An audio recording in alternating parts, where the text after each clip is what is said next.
Hello, good morning student. आज मैं SSC, CGL, सीजीएसएल, MTS और विभिन्न प्रतियोगिता परीक्षाओं का जो मैथ का प्रमुख क्वेश्चन है उसको लेकर आया हूं। चलिए प्रश्न की ओर चलते हैं हम लोग।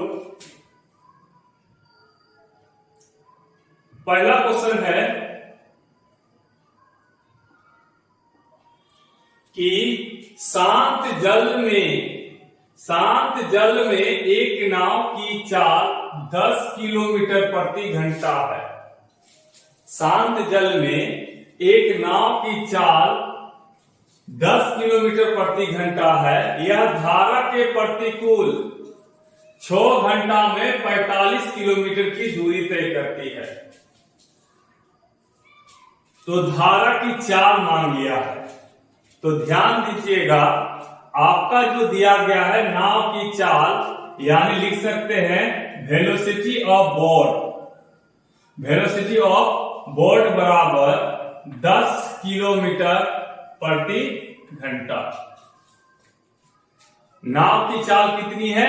10 किलोमीटर प्रति घंटा है।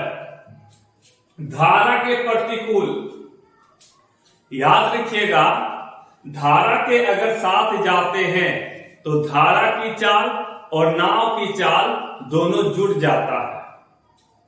और यदि धारा का प्रतिकूल बोल दे या विपरीत में बोल दे तो धारा की चाल नाव की चाल से घट जाती है, यानी घट जाएगी चाल आपका।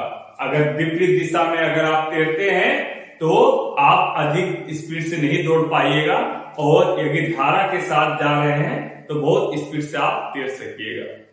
चलिए, तो बोट का जो वेलोसिटी है वो 10 किलोमीटर प्रति घंटा आपको दे रखा है। बोलता धारा के प्रतिकूल, यानी प्रतिकूल मतलब अंतर, velocity of boat minus velocity of current मतलब धारा का अंतर दिया है।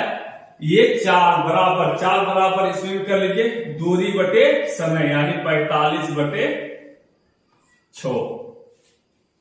क्या हो गया? 45/6। इसको काट दीजिए, ये 2 बार में, ये 15 बार में, यानी 15/2 यानी 7.5 किलोमीटर प्रति घंटा का स्पीड है। कितना स्पीड है? 7.5 किलोमीटर पर घंटा का। अब देखिएगा, जब दोनों विपरीत दिशा में रहते हैं, मतलब प्रतिकूल स्थिति में आपका चाल कितना हो जाता है? 7.5 हो जाता है। यानी आप वेलोसिटी ऑफ बोट कितना है? 10। आपका स्पीड 10 है, लेकिन विपरीत दिशा में आपका कितना होता है? 7.5। तो ये वेलोसिटी ऑफ बोट को यहां पुट कर दीजिए। क्या हो जाएगा? 10 घटा वेलोसिटी ऑफ करंट बराबर 7.5 हो जाएगा। यानी इधर भेज दीजिए, वेलोसिटी ऑफ करंट बराबर, इसको इधर ले आइए तो माइनस में हो जाएगा 10 माइनस 7.5, यानी 2.5 किलोमीटर पर घंटा हो जाएगा।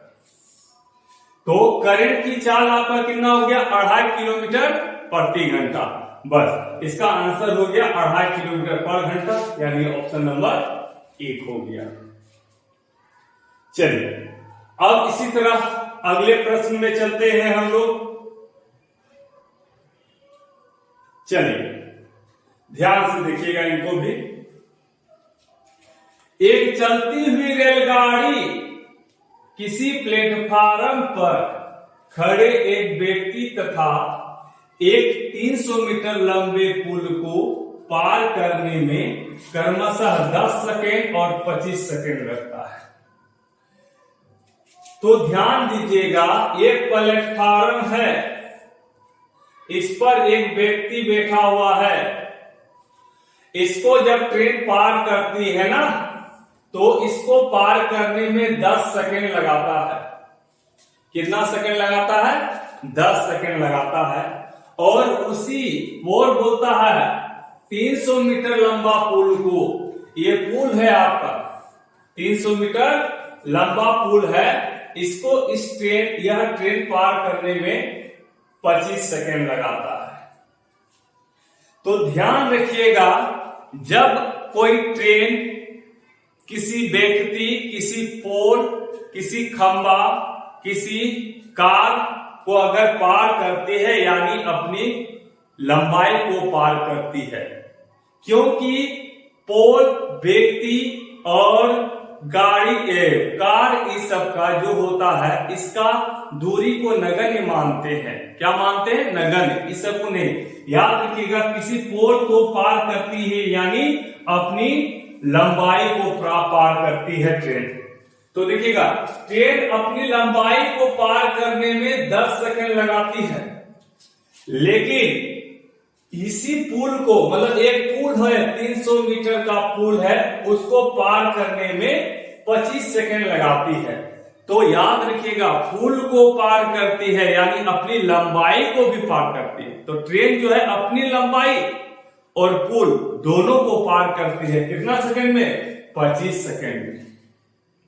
तो आप लिख सकते हैं अपनी लंबाई को पार करने में उसको 10 सेकंड और इस पुल को अकेला पार करने में कितना सेकंड? 15 सेकंड लगेगा। तो इसी प्रकार कह रहा है एक 200 मीटर लंबा प्लेटफार्म, कितना मीटर? 200 मीटर लंबा प्लेटफार्म को पार करने में कितना समय लगेगा? 200 मीटर लंबा प्लेटफार्म को पार करने में कितना समय लगेगा? तो ध्यान दीजिएगा कि उसको 300 मीटर दूरी तय करने में अपनी लंबाई और 300 मीटर पुल पार करने में 25 सेकंड लगता है। तो ट्रेन अपना लंबाई 10 सेकंड में और 300 मीटर लंबाई को कितना? 15 सेकंड में। ध्यान दीजिएगा, 300 मीटर लंबाई को पार करने में 15 सेकंड, तो 200 मीटर लंबाई को पार करने में 10 सेकंड लगेगा और प्लस ट्रेन की लंबाई कितना? 10 सेकंड, यानी दोनों मिलाकर कितना लगेगा? 20 सेकंड लगेगा आपका। कितना समय लगेगा? 20 सेकंड लगेगा। चलिए, तो आपका आंसर हो गया कितना? 20 सेकंड, ऑप्शन नंबर 3। अब इसी तरह अब अगले प्रश्न में चलते हैं हम लोग। चलिए, अगला प्रश्न है अलजेब्रा से दे दिया गया है। तो P प्लस 1/P बराबर √10 दिया है, तो P4 प्लस 1/P4 का मान क्या होगा? तो यहां पर देखिए प्लस में है, 4 बराबर लिख सकते हैं, 2 गुना 2। मैंने आपको बताया है इस तरह अलजेब्रा का जो स्टूडेंट जो अलजेब्रा का वीडियो हमारा नहीं देखे हैं वो देख लीजिए। अगर आपको वीडियो नहीं आ रहा था, चैनल को जरूर सब्सक्राइब कर लीजिएगा, जिससे कि पिछला वीडियो और आने वाला वीडियो आप टोटल देख सकते हैं। ठीक ना? चलिए, तो पिछले वीडियो में हमने अलजेब्रा में बताया था कि P4 जब एक P प्लस 1/P बराबर कुछ भी रहे, यहां पर A रहता है, ठीक ना? तो P4 प्लस 1/P4 का मान क्या होगा? 4 है तो यानी 2 इंटू 2 हो जाएगा, यानी स्क्वायर वाला को 2 बार करना है। पहला देखिए क्या करना है, तो सबसे पहले इसका स्क्वायर, 10 का स्क्वायर माइनस 2, क्योंकि प्लस में है ना, 2 बार करना है, तो a स्क्वायर माइनस 2 होता है। इसका ट्रिक जो हमने आपको बताया था, a स्क्वायर माइनस 2 यानी √10 का स्क्वायर माइनस 2 यानी √10 का स्क्वायर, 10 माइनस 2 बराबर 8। जब गुणा में रहेगा फिर इसको उसी प्रकार कर लीजिए, a स्क्वायर माइनस 2 यानी 8 स्क्वायर माइनस 2 यानी 64 माइनस 2 यानी 62 आपका आंसर आ गया। आपका आंसर कितना आ गया? 62, यानी ऑप्शन नंबर 3 हो गया। अब चलिए, अब अगला प्रश्न में चलते हैं हम लोग। चलिए, यहां पर देखिएगा, कह रहा है x माइनस 1 इतना का गुणनखंड है, तो Q का संभावित मान बताइएगा। याद रखिएगा, कभी किसी का गुणनखंड बोल दिया जाए ना, तो इस वाला पार्ट को आप 0 के बराबर रखिएगा। किसके बराबर रखिएगा? 0 के बराबर रखिएगा, यानी x माइनस 1 बराबर 0, यानी आपका x बराबर क्या हो जाएगा? 1 हो जाएगा। यानी आप x का जगह में क्या रख दीजिएगा? 1 रख दीजिएगा। चलिए, यहां पर पुट कर दीजिए, क्या है? x square plus 7qx plus 12q बराबर 0।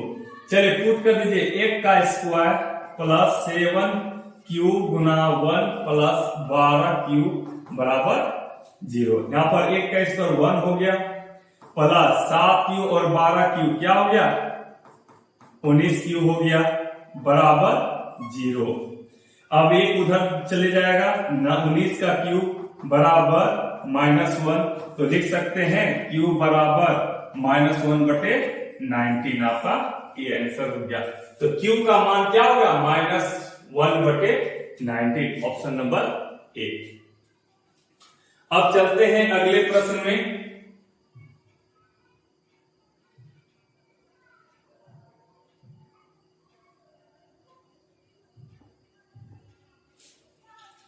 देखिएगा, ए, बी तथा सी की आयु क्रमशः 32 वर्ष, 36 वर्ष तथा 46 वर्ष है।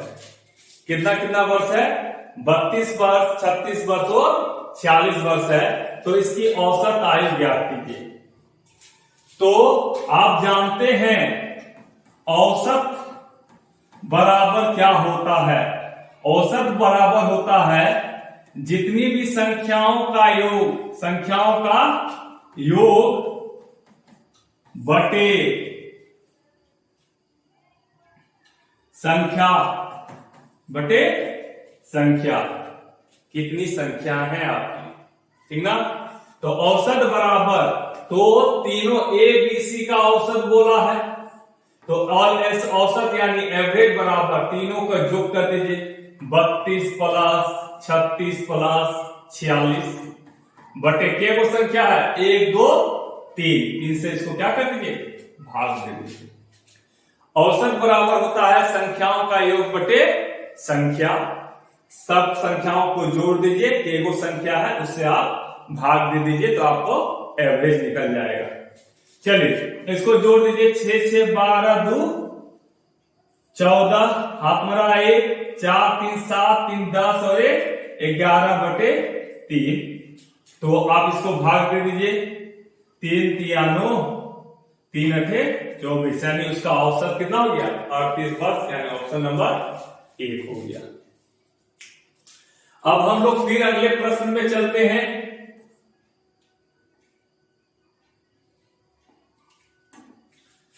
देखिएगा अगला प्रश्न,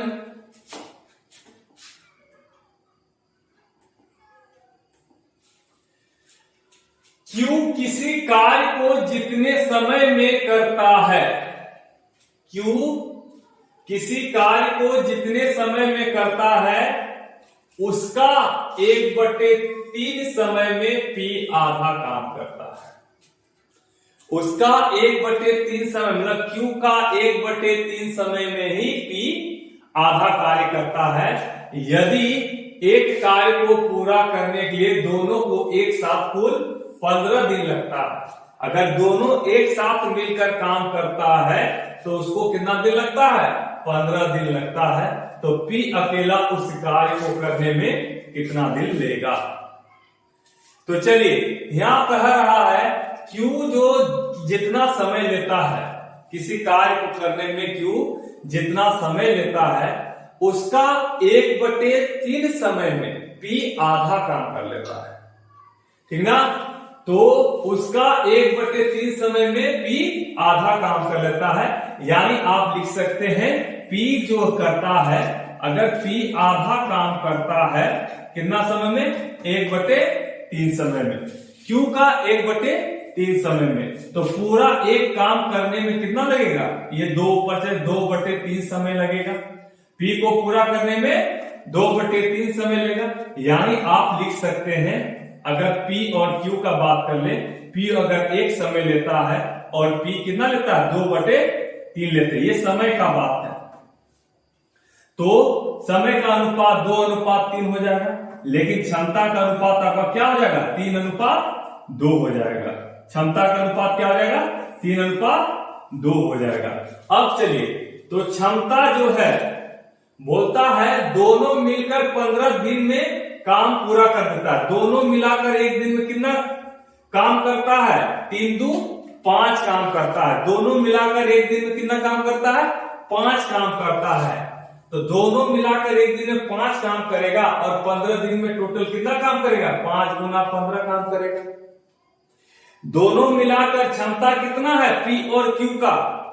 3 2 5, दोनों मिलाकर एक दिन में 5 काम करेगा, तो 15 दिन में 15 गुना 5 करेगा। अब कह रहा है P अकेला उस कार्य को कितना दिन में पूरा करेगा? P एक दिन में कितना करता है? 3 करता है, तो टोटल काम कितना हो गया ना? 15 गुना 5। तो P का बात हो रहा है, P कितना दिन में करेगा? P एक दिन में 3 काम करता है, 3 5 15, यानी टोटल काम अगर P अकेला करेगा तो उसको 25 दिन लग जाएगा। कितना दिन लग जाएगा? 25 दिन लग जाएगा। Option number B, option number B. अब चलिए अगला प्रश्न में चलते हैं हम लोग।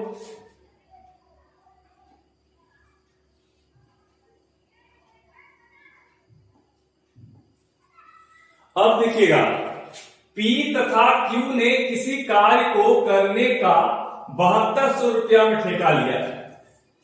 P और Q कोई काम करने के लिए 7200 रुपया का ठेका लिया। P अकेला इस कार्य को 20 दिन में पूरा कर सकता है, Q अकेला इस काम को 12 दिन में कर सकता है, और बोलता है R की सहायता से यह 5 दिन में पूरा कर लिया। चलिए ध्यान दीजिएगा, P करता है 20 दिन में, इस समय का अनुपात लिख रहे हैं आप, और Q करता है 12 दिन में। चलिए इसका आप कर लीजिए, टोटल क्षमता काट दीजिए 5 और 3, और क्षमता इसका जस्ट अपोजिट हो जाता है, 3 और 5 हो जाएगा। क्षमता क्या हो जाएगा? 3 और 5 हो जाता है। अब देखिएगा, ये जो हो गया टोटल काम कितना? 12 पंचे 60 हो गया, यानी कुल काम कितना है? 60 काम हो जाता है।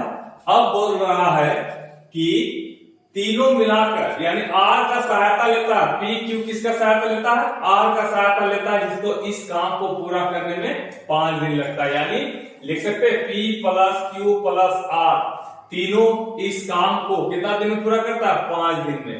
यानी एक दिन में तीनों मिलाकर कितना काम किया होगा?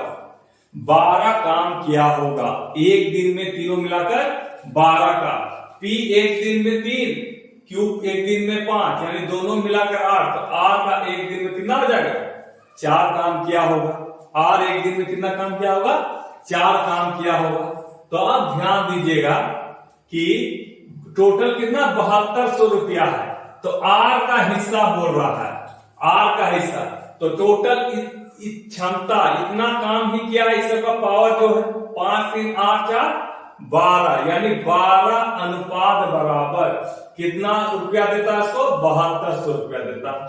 12 अनुपात बराबर 7200 रुपया देता है, तो अनुपात 1 बराबर क्या हो जाएगा? 7200 बटे 12 हो जाएगा, यानी 600 रुपया। 600 रुपया 1 अनुपात बराबर, तो R का कितना है? 4 अनुपात में है ना, बराबर 4 गुना 600, यानी 2400 रुपया जो आपको मिलेगा। कितना मिलेगा आपको? 2400 रुपया मिलेगा। आपका आंसर ये रहा। देखिए यहां 12 क्षमता को जोड़ दीजिए, टोटल क्षमता मिलाकर है ना 7200 रुपया मिलता है। इतना ही काम है ना, तो आप 5 3 8 4 12, टोटल 12 काम के बदले उसको कितना मिलता है? 7200 रुपया मिलता है। तो 1 अनुपात बराबर 600, क्योंकि सब में बांटना है ना, इस अनुपात में ही आप बांटिएगा। तो 12 बराबर 7200, तो 1 बराबर 600। तो R का कितना अनुपात में है? 4 का अनुपात में है। 4 गुना 600 यानी 2400। चलिए अब अगला प्रश्न में चलिए।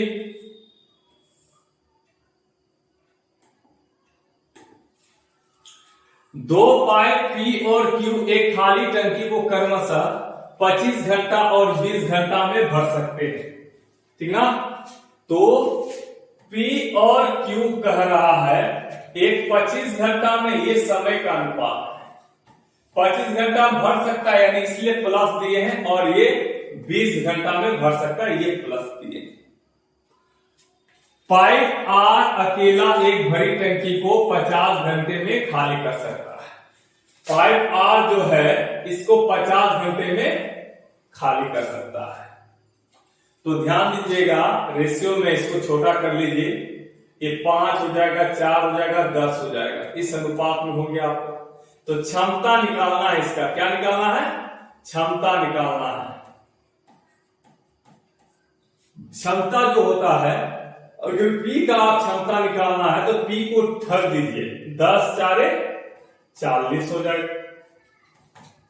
अब Q का निकालना है, 10 बचे 50 कर दीजिए, और R का निकालना है 5 के 20 कर दीजिए। अब ये काट दीजिए 1 0 यानी 4:5:2। तो P तो भर रहा है ना, Q भी भर रहा है, और R क्या कर रहा है? खाली कर रहा है। P प्रत्येक घंटा 4 भरेगा, और Q प्रत्येक घंटा 5 भरेगा, और R जो है प्रत्येक घंटा 2 खाली करेगा। अब चलिए टोटल काम निकाल लीजिए, इसको गुना कर दीजिए, टोटल 50 गुना 100, काम कितना आपका? टोटल 100 काम है। काम कितना है आपका? टोटल 100 है। जब 100 काम हो गया, अब आगे क्या बोलता है? पहले दोनों पाइप P और Q को खोला जाता है तथा 8 घंटे पश्चात पाइप R को भी खोला जाता है। तो पहले P और Q को खोल दिए आप, लेकिन 8 घंटा के बाद R को खोल रहे हैं, यानी 8 घंटा तक कौन चला? P और Q चला। 8 घंटा तक कौन चला? P और Q चला। तो 8 घंटा में तो ये दोनों को 1 घंटा में कितना चलेगा? 4 5 9 चल रहा है। P और Q 1 घंटा में कितना चल रहा है? 9। तो 8 घंटा में कितना चलेगा? 9 8 72 चल चुका है, यानी 72 ये भर चुका है। कितना भर चुका है? 72। बचा कितना? देखिए तो 28 बचा। 100 में ये 72 भर चुका है, बचा है 28। अब R को भी खोला जाता है। अब R को भी खोल दिए, कितना? R को भी खोल दे। जब R को खोलिएगा तो ये दोनों तो कितना भरेगा? 9 तो भरेगा, लेकिन 2 खाली भी कर देगा प्रत्येक घंटा। यानी अगर तीनों को खोलते हैं, P plus Q plus R, तीनों को खोल रहे हैं, तो कितना जा रहा है यहाँ पर? 4 5 9। 4 5 9 में 2 गया, कितना भरेगा? 1 घंटा में 7 भरेगा, यानी 4 घंटा और लग जाएगा इसको। और इसको भरने में कितना लग जाएगा? 4 घंटा लग जाएगा। तो बोलता है टंकी पूरा भरने में कितना घंटा लगा? तो पहले यहां पर 8 घंटा चला, फिर यहां पर 4 घंटा, यानी 8 प्लस 4 बराबर आपको कितना लग गया? 12 घंटा लग गया। कितना लग गया? 12 घंटा लग गया। चलिए अब इसी तरह अब अगले प्रश्न को चलते हैं।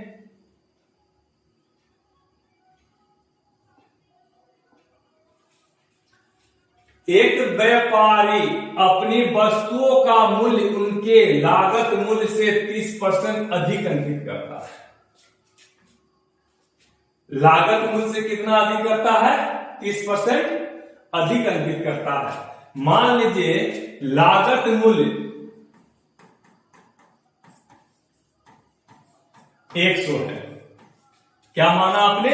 लागत मूल्य 100 है और अंकित करता है, यानी अंकित मूल्य आपका कितना हो गया? 130 हो गया। 30% अधिक अंकित करता है और उन पर 6.25% का छूट देता है। तो ध्यान दीजिएगा, ये जो बना आपका 130 रुपया या 130 जो भी बना आपका, तो इसी में आपको छूट देगा। तो 6.25 का अगर डिस्काउंट देता है, ये हमेशा जब ये बना 130 तो ये अपने आप में 100% है। तो ये 100% मान के चलिए, तो इसमें अगर डिस्काउंट 6.25 मिलता है तो आप कितना में खरीदते हैं, ये कितना में बेचता है? तो ध्यान दीजिएगा, ये जो है ये कितना में बेचेगा? तो 6.25 का परसेंट, यानी कितना बचा?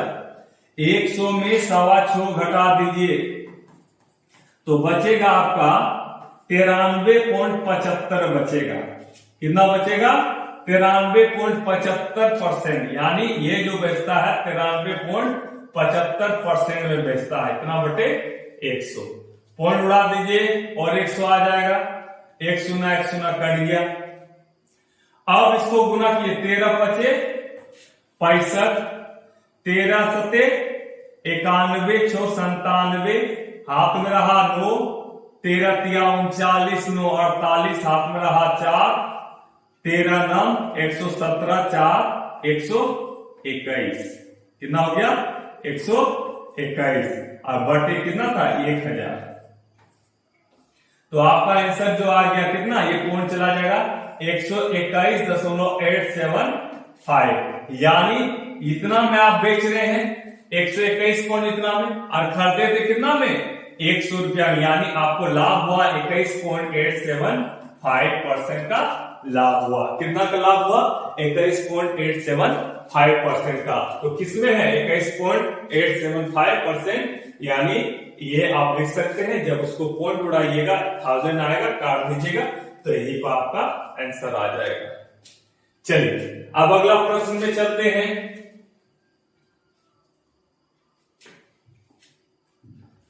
किसी वस्तु के लागत मूल्य पर 20% लाभ होता है। किसी वस्तु के लागत मूल्य पर 20% लाभ होता है, यानी आप अगर लागत मूल्य 100 है तो विक्रय मूल्य आपका कितना है 120 है। तो कह रहा है लागत मूल्य पर 20% लाभ होता है, यानी 100 अगर लगा रहे हैं तो आप कितना आपको बेच रहे हैं 120 में बेच रहे हैं, 20% का लाभ हो रहा है, यानी 120 हो गया। कह रहा है बिक्री मूल्य पर लाभ प्रतिशत क्या होगा। तो बिक्री मूल्य पर मतलब इस मूल्य पर लाभ प्रतिशत क्या होगा। तो लाभ आपका 20 हुआ ना, 120 का कितना परसेंट, यानी बिक्री पर वो बोल रहा है कितना परसेंट लाभ हुआ, यानी 120 पर कितना लाभ प्रतिशत है। तो 1 0 कर गया, तो 2 6 12, यानी इसको काट दीजिए 3 बार में 5 बार में, यानी 50/3, यानी 3 एकम 3, 3 2 0 3 6 18, 2/3%, यानी 16.2/3%, यानी ऑप्शन नंबर 1 हो गया आपका। चलिए अब आगे बढ़ते हैं।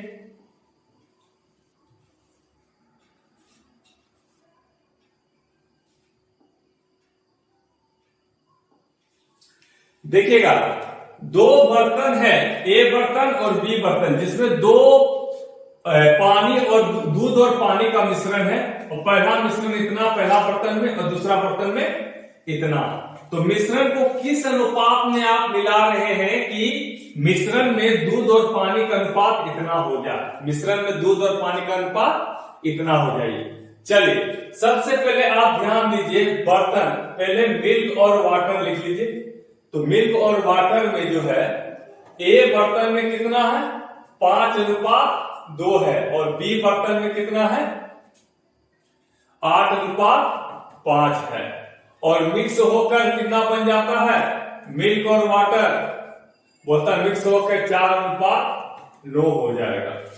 हम जो इसको एलिगेशन मेथड से हम लोग बनाएंगे इसको।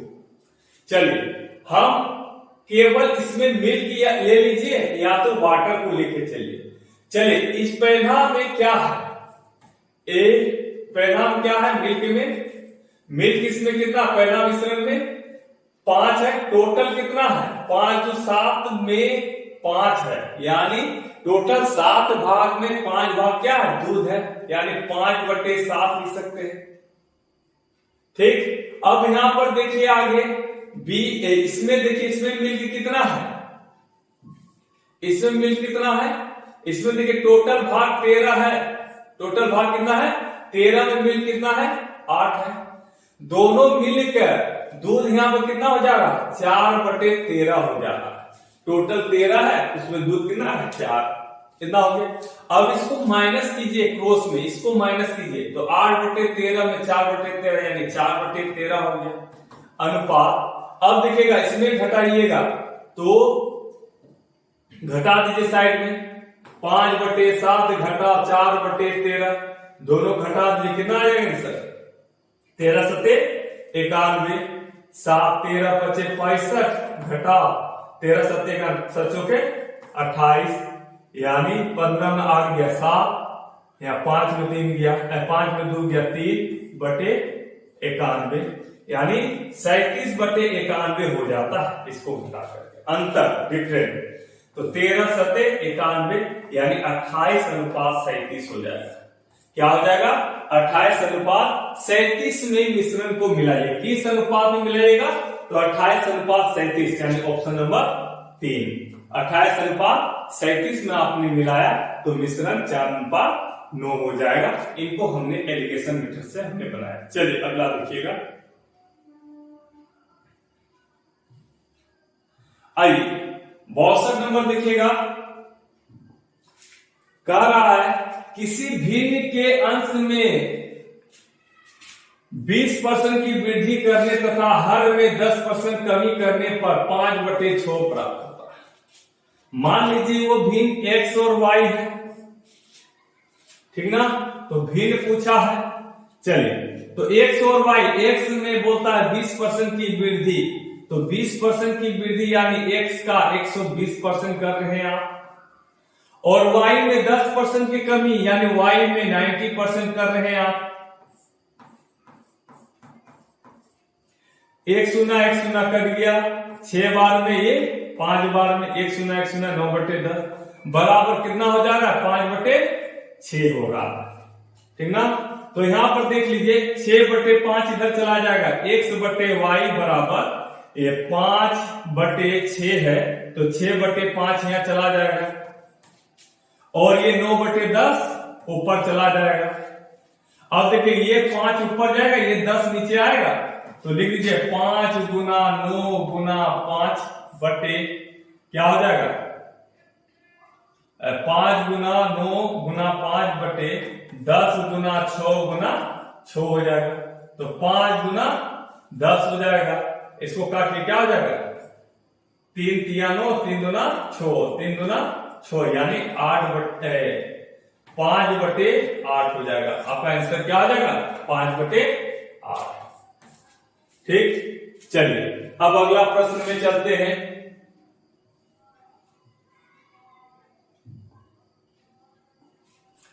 देखिएगा एक पेड़ की ऊंचाई प्रति वर्ष ऊंचाई का 3/4 बढ़ जाता है। मतलब अभी अगर 1 रुपया है तो आगे 1 रुपया 75 पैसा हो जाएगा। 3/4 मतलब 75 पैसा।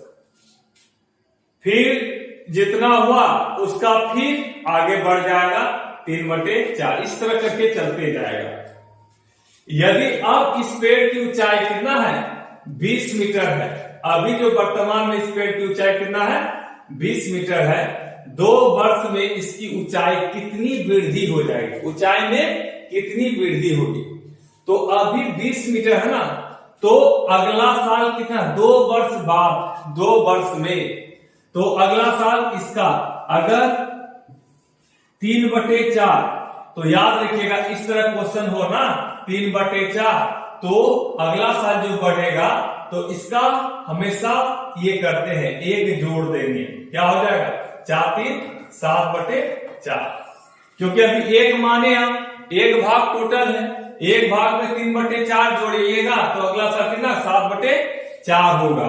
कितना होगा 7/4। फिर ये तो 1 भाग बन गया ना अपने लिए, फिर क्या बन गया ये 1 भाग बन गया, फिर इसको अगले साल 7/4 मिलेगा। तो चलिए इतना टोटल 2 साल में होता है, इतना मीटर ऊंचाई 2 साल में कितना हो जाता है इतना, यानी 49 गुना 5/4, 5 नमन 45, 5 के 20 4 24 245/4, इसको पॉइंट में कर दीजिए 6.1.25, यानी 1.25 बढ़ जाता है, इतना मीटर हो जाता है 2 साल के बाद। कितना मीटर होता है 1.25 मीटर हो जाता है। तो यहाँ प्रश्न में जरूर आखिरी में प्रश्न जरूर आप लोग पढ़िएगा, यही गलती करते हैं। यहाँ पर आप 61.25 मार्क आ जाइएगा, लेकिन यहाँ पर ये गलत हो जाएगा। क्या बोला है 2 वर्ष में इसकी ऊंचाई कितनी वृद्धि होगी, कितना वृद्धि होगा। तो वृद्धि जो होगा आपका तो 20 था ना, तो 20 इतना तो ये तो मूल हो गया आपका, 20 घटा दीजिए, यानी 41.25 का वृद्धि हो गया, यानी ऑप्शन नंबर सी हो जाएगा। तो बोलता 2 साल में इसकी कितनी वृद्धि होगी, तो 41.25 वृद्धि होगी। आपका क्या है कि मूल दिया हुआ है ना 40, इसको ध्यान रखिए, हमेशा क्वेश्चन का लास्ट में जरूर पढ़िएगा। क्या होता है बच्चे लोग करते हैं कि आंसर जैसा है आप मार दीजिएगा, यहां देखिए दोनों ऑप्शन दिया हुआ, गलती हो जाएगा उसका, ध्यान दीजिएगा इसका।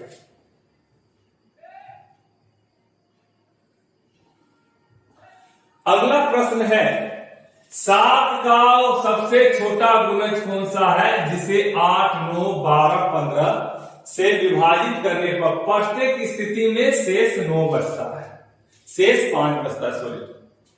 तो 7 का सबसे छोटा गुणज, तो इसको हमेशा ध्यान रखिएगा,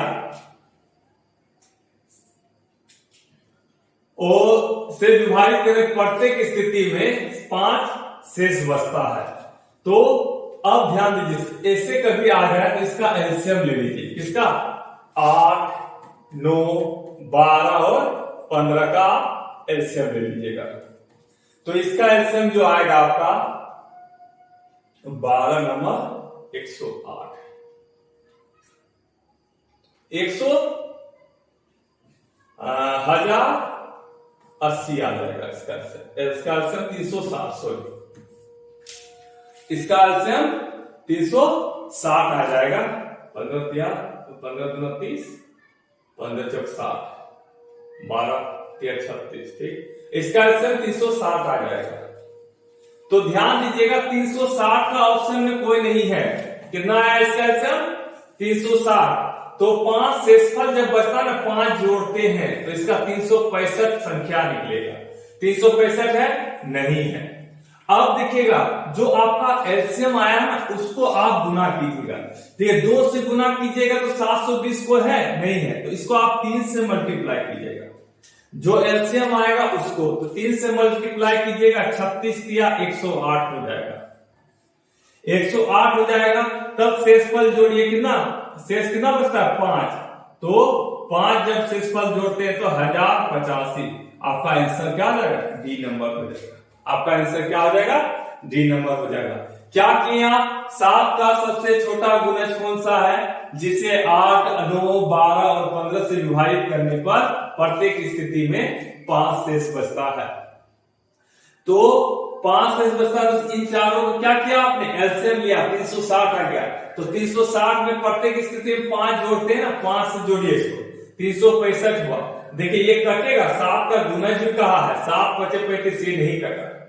अब इसको देखिएगा, इसको हमेशा 3 से गुना करें, 2 से गुना करने पर 360 को 2 से गुना करने में कोई भी ऑप्शन नहीं है आपके पास, इसलिए आपने जो एलसीएम लिया है उसी को आप आगे गुना कीजिएगा, 3 से गुना कीजिएगा तो 1080 हो जाएगा।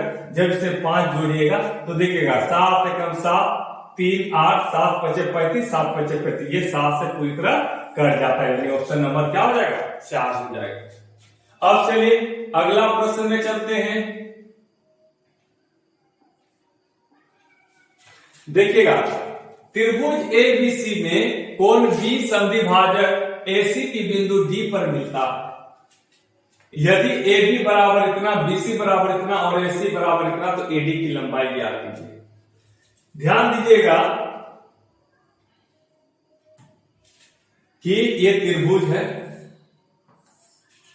क्या है त्रिभुज है, और इस त्रिभुज में A, B और C है, A, B और C है, और बोलता B कोण का समद्विभाजक AC पर बिंदु D है, AC पर कोई बिंदु D है, इसका समद्विभाजक है, मतलब ये कोण जो भी होगा आधा आधा होगा, ठीक ना। और AB बराबर ये दिया है 18, AB बराबर 12 दिया है, और BC बराबर 18 दिया है, BC बराबर 18 दिया है, और AC 15 दिया है, ये AC जो दिया है आपका 15 दिया है।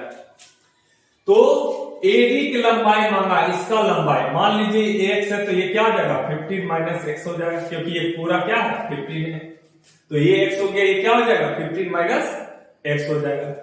अब चलिए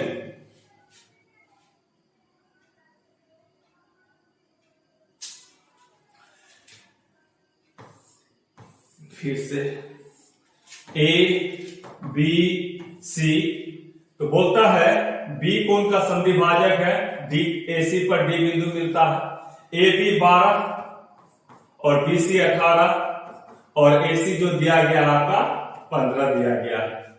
एडी मांग लिया आपका, एडी की लंबाई मांगा है तो ये x हो जाएगा, तो ये 15 माइनस एक्स हो जाएगा।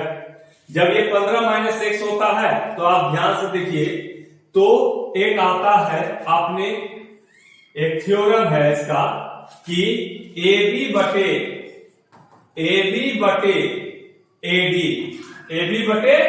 AD बराबर BC बटे DC। चलिए AB कितना है 12 बटे AD कितना है x बराबर BC कितना है आपका 18 और DC कितना है 15 माइनस एक्स है। ये 6 दूना 12 6 18, इसको सोल्व कीजिए, क्या हो जाएगा 15 दूना 30 माइनस 2x बराबर 3x हो जाएगा। यानी आप लिख सकते हैं ये 2x उधर चला गया, यानी 5x बराबर 30, यानी आप लिख सकते हैं x बराबर 30 बटे 5 यानी 6 हो जाएगा।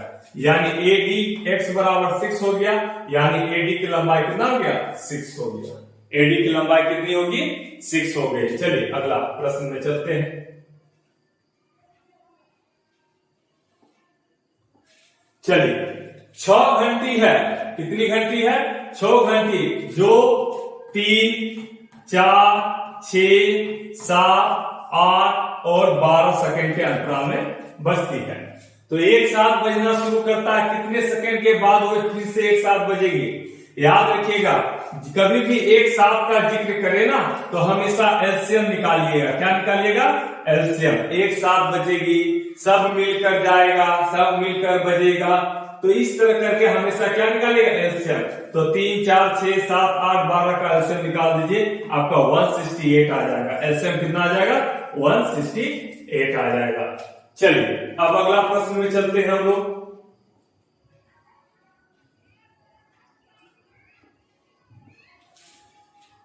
त्रिभुज एबीसी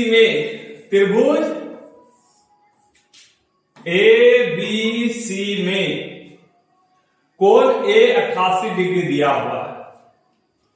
यदि आई त्रिभुज का अंतः केंद्र है, आई त्रिभुज का अंतः केंद्र है, तो BIC का मान कितना होगा, इस कोण को मान लिया। तो आप लोग जानते हैं कि ये कोण बराबर BIC बराबर होता है 90 प्लस कोण A बटे 2। अगर इस कोण का बात करेगा ना, अंतः इस कोण का बात करें तो याद रखिएगा इस कोण का मान होता है 90 प्लस हाफ A का आधा। तो 90 प्लस A का मान कितना है 88 बटे 2 यानी 44 हो गया, यानी 134 डिग्री आपका आंसर हो जाएगा। BIC का मान कितना 134 डिग्री। चलिए 67 हो गया। अब अगले प्रश्न में चलते हैं। 68 नंबर आ गया। देखिए ये बोधमास रूल है आपका, तो सबसे पहले याद रखिएगा बोधमास में छोटी ब्रैकेट इसको क्या बोलते हैं, बी मतलब ब्रैकेट में छोटी ब्रैकेट, मंझली ब्रैकेट और बड़की ब्रैकेट। ऑफ मतलब क्या होता है गुना। ऑफ मतलब सबसे पहले ऑफ का काम करेंगे, उसके बाद डिवाइड, उसके बाद मल्टीप्लाई, फिर एड, फिर सब्सट्रैक्ट, ये सब करते हैं। पहले बोधमास में ब्रैकेट का जितना छोटी ब्रैकेट, मंझली ब्रैकेट, बड़की ब्रैकेट, ओ मतलब ऑफ हो गया मतलब गुना हो गया, डी मतलब डिवाइड मतलब भाग हो गया, एम मतलब मल्टीप्लाई मतलब गुना हो गया, एड मतलब जोड़ना यानी सब्सट्रैक्ट मतलब घटाव हो गया। ये आपको करना पड़ेगा हमेशा, ठीक ना। तो यहां देखिए क्या करते हैं, तो 2/3 भागा 3/10 ऑफ 4/9 माइनस 4/5। सबसे पहले इसका काम करेंगे ऑफ का, तो चलिए कीजिए। इसमें क्या होगा, ऑफ मतलब आपका क्या होता है गुना होता है, गुना रख दीजिए। 3 तिया 9 हो गया, ठीक ना। 3 तिया 9, ये 2 बार में, ये 5 बार में, यानी 2/3 भागा 2/15 माइनस 4/5। अब गुना को आप मल्टीप्लाई में बदलते हैं तो क्या होगा, भाग का काम करेंगे, इसको गुना में बदलेंगे, ये उलट जाएगा, 15/2 हो जाएगा। ये 2 कट गया, ये 5 बार में कट गया, 1/5 यानी 5 घटाओ 1/5 लिख सकते हैं। 25 घटाओ 1/5 यानी 24/5। तो 25 या 4 है, सॉरी क्या है 4। तो 25 घटाओ 4/5 यानी आपका आ गया 21/5 आंसर। आपका आंसर क्या है 21/5, ऑप्शन नंबर ए। चलिए अब अगला प्रश्न में चलते हैं धीरे धीरे।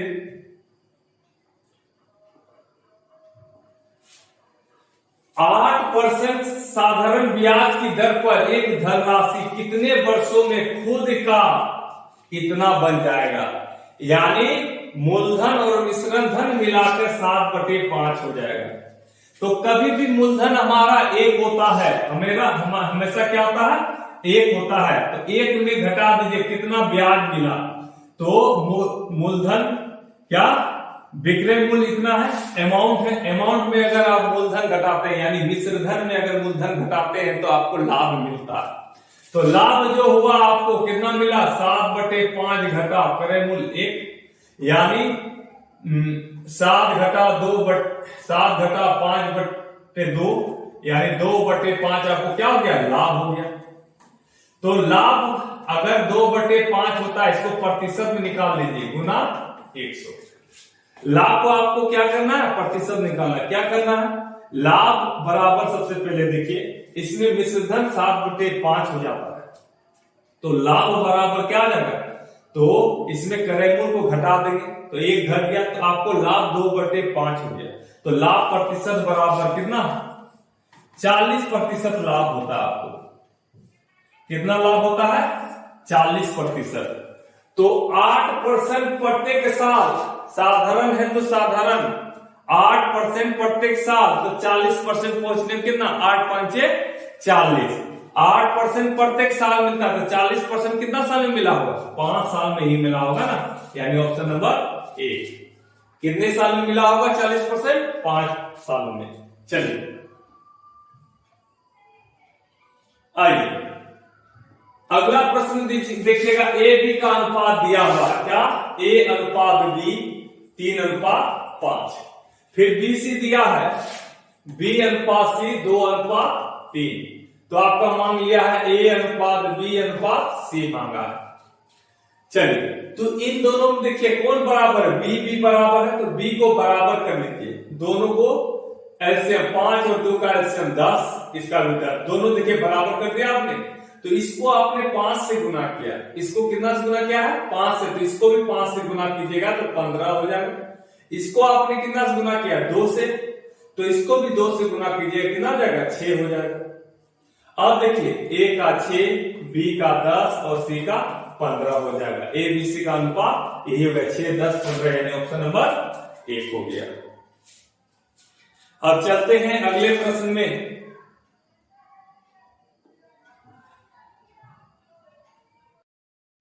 सॉरी यहां पर उल्टा हो गया था आपका, तो ध्यान से देखिएगा। 4 साल पहले आपको कितना था, 4 साल पहले A और B का अनुपात जो था 5:7 था, और 8 साल पहले आपका 2:3 था। इस तरह अनुपात था। तो हमने बताया आपको कि इसको 8 साल पहले, तो ध्यान दीजिएगा, इसको 2 से गुना कर देते हैं दोनों तरफ, ये 4 हो जाता है और ये 6 हो जाता है। 8 साल पहले 4:6 और 4 साल पहले इतना, तो आप कितना हो जाएगा, ध्यान दीजिए दोनों का अंतर देखिए बराबर होना चाहिए, तो 1 अनुपात का अंतर। ये 5 में 4 गया 1, 7 में 6 गया 1। अब देखिएगा 4 साल और 8 साल का अंतर, 4 साल पहले और 8 साल पहले दोनों का बीच का अंतर कितना है, जिस तरह इसका अंतर आप लिए ना उसी तरह इनका अंतर कितना है, 8 साल पहले और 4 साल पहले, तो 4 साल का अंतर है। कितना साल का अंतर है, 4 साल का अंतर है। तो यहां देखिएगा 1 अनुपात बराबर 4, तो 5 अनुपात बराबर कितना, 5 4 के 20। ए का 4 साल पहले 20 था और इस बी का कितना था 4 साल पहले? 28। 4 साल पहले ए का 20, तो अभी वर्तमान में कितना हो जाएगा ये बताइए। वर्तमान में 4 साल पहले 20, तो अभी 24 हो जाएगा ए का। 4 साल पहले बी 28, तो 4 अभी कितना, तो 4 साल जुड़ जाएगा, बी का कितना हो जाएगा 32 हो जाएगा। अब बोल रहा प्रश्न में 8 साल के बाद उसकी आयु का अनुपात क्या होगा? 8 साल बाद, तो 8 साल जोड़ दीजिए ना, 8 साल जोड़ दीजिए, 32 हो जाएगा और अनुपात 40 हो जाएगा। काटिए, 8 4 है 32, 8 5 40, यानी का अनुपात 4:5 होगा। तो चलिए इसका आंसर हो गया ऑप्शन नंबर 8। क्या किया आपने? 4 साल पहले का अनुपात लेना है 5:7। फिर 8 साल पहले जो है 2:3 है, तो ध्यान दीजिएगा ये 8 साल पहले यानी कम ही होगा, लेकिन यहां पर जो है इसको 2 से हमने मल्टीप्लाई कर दिया, तो जब मल्टीप्लाई कर देंगे 4 हो गया, ये 6 हो गया। देखिए कितना घट रहा है इससे, तो 1 अनुपात में घट रहा है, लेकिन कितना साल, दोनों 4 साल पहले 8 साल पहले, दोनों का गैप कितना है? 4 साल का गैप है। कितने साल का गैप है? 4 साल का गैप है। यहां पर गैप कितना है अनुपात में? 1 का, 1 बराबर 4, तो 4 साल पहले एक कितना है? 20 है, 4 5 20, और 4 साल पहले बी कितना? 28। अब यहां देखिए, तो वर्तमान में कितना होगा? 4 साल पहले 20 था, वर्तमान में कितना होगा? 4 जोड़ देंगे 24 हो गया। बी 4 साल पहले 28, तो वर्तमान में कितना? 4 जोड़ देंगे 32। अब ये वर्तमान का अनुपात हो गया। अब वो बोलता है 8 साल बाद, दोनों 8 साल बाद, 8 साल इसमें जोड़िए, 8 साल इसमें जोड़िए, 24 8 32, अब 32 8 40, इस तक काट दिए, 4:5, ऑप्शन नंबर 1।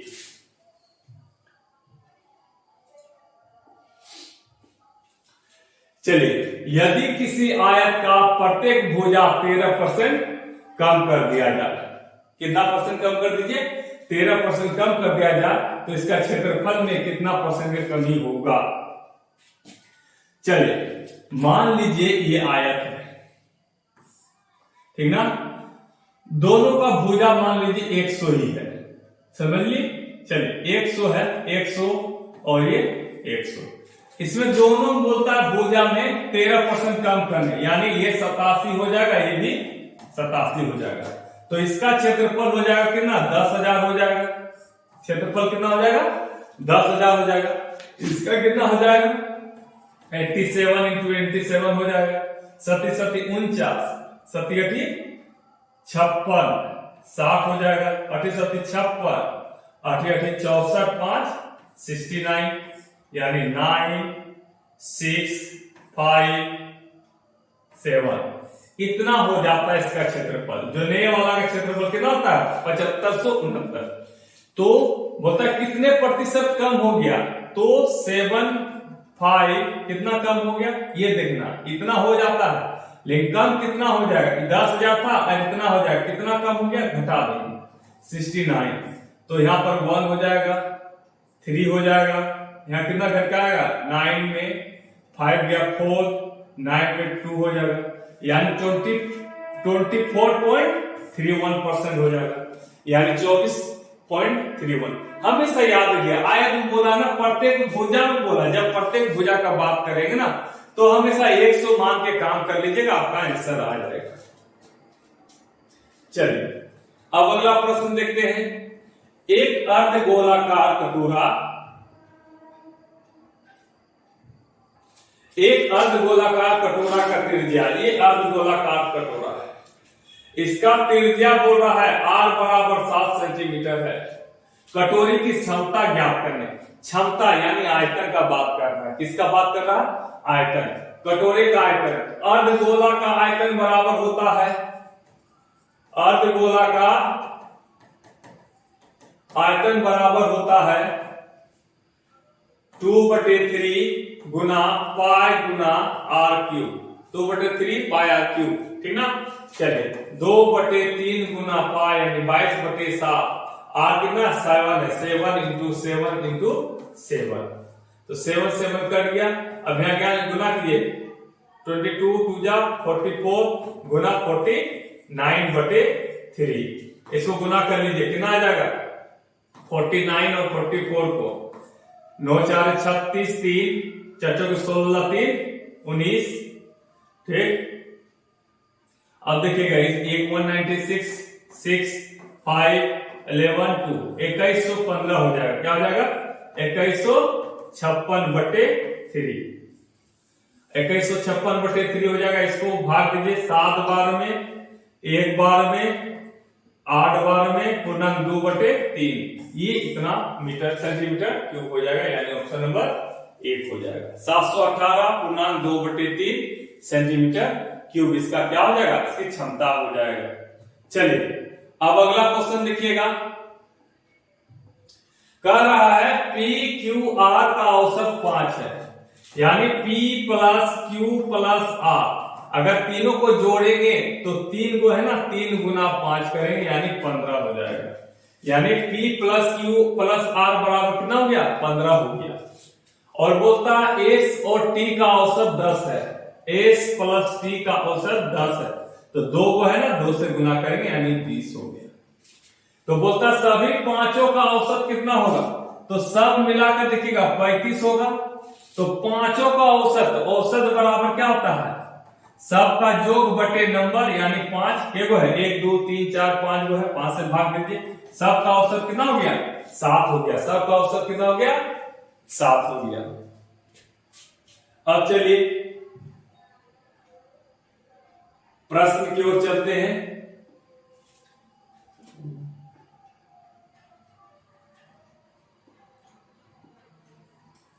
यदि वर्ष में खेल पर खर्च की गई राशि इतना है, तो क्रिकेट और फुटबॉल के साथ खर्च की गई राशि कितनी है।